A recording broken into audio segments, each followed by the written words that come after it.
Përshëndetje, jam doktorish Kristina Meqa, mjekës stomatologe e specializuar në ortodonci në Universitetin Uni Camillus Rom. E thënë ndryshe, mjeku ortodont është mjeku që ju mundëson buzëqeshjen perfekte me anë të aparateve ortodontike.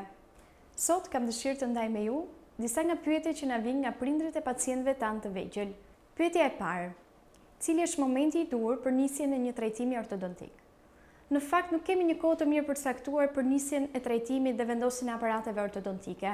Ne sugjerojmë që vizitën e parë tek fëmijët ta kryejmë rreth moshës 4 deri në 5 vjeç, pasi këtu vlerësojmë zhvillimin e nofullave, prezencën e veseve orale, siç është mbajtja e gishtit në gojë, prezencën e kaviteteve apo prishjeve të dhëmbëve të qumshit. Për çdo problematikë që na paraqitet, sigurisht i japim dhe zgjidhje në kohën e duhur. Sa zgjat mbajtja e një aparati ortodontik? Koha e mbajtjes së aparatit mund variojë nga 12 deri në 24 muaj në varësi të problematikës. Por këtu vlen të përmendet rëndësia e kontrolleve dhe aktivizimeve të përmuajshme të aparatit tek mjeku ortodont për ecurinë e trajtimit. A shkakton ndihmë vendosja e aparatit ortodontik?